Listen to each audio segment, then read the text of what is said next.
morning.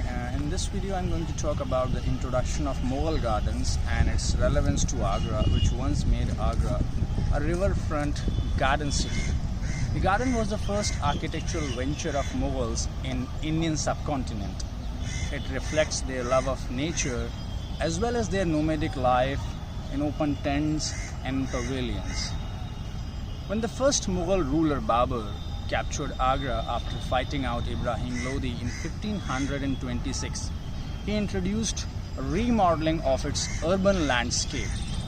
For him, garden was the most preferred type of residence to recline the heat of hot summers and also for recreational activities. Since he did not find any gardens of his taste at Agra, his first architectural attempt was to create a beautiful garden in the city. Babur refers to his first garden laid out at Agra as a charbagh, following the Persian Timurid garden tradition of his native Central Asia. In Persian language, char means four and bagh stands for garden.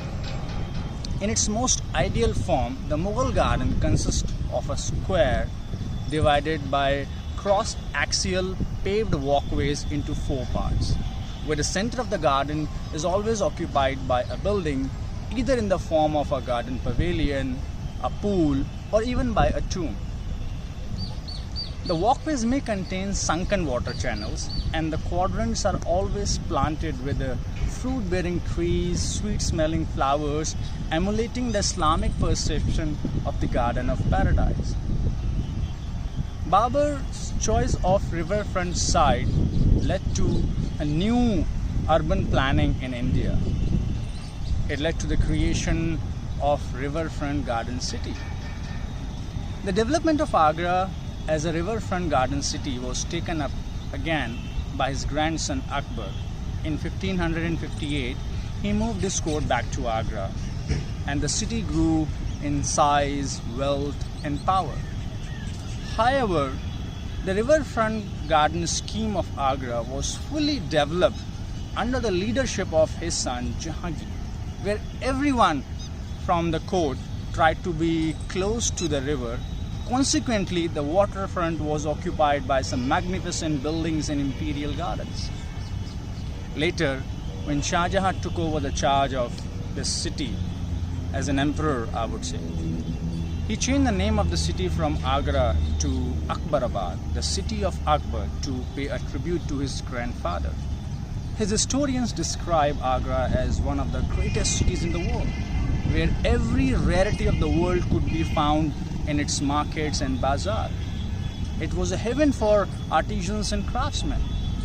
The river Yamuna, with its pure water, formed the main artery of the city, with a circumference of 40 kilometers. According to a map published in 1722 on the orders of Maharaja Sawai Jai Singh of Jaipur, around 45 riverfront gardens and buildings were lined up on both sides of the river.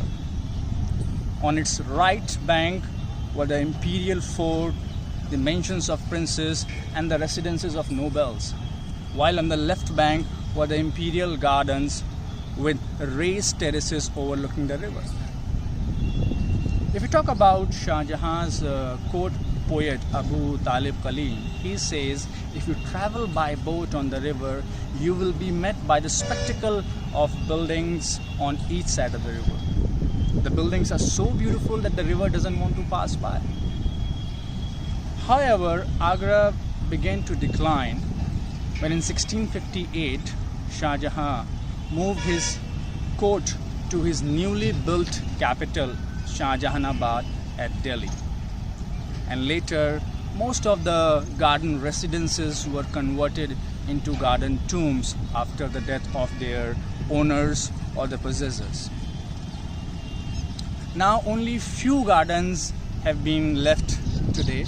Most of them have been left isolated and have lost their original urban context. This was just a brief on how this riverfront garden city of Agra would have looked like. If you wish to explore more, come and travel with us for an incredible sightseeing experience. Thank you.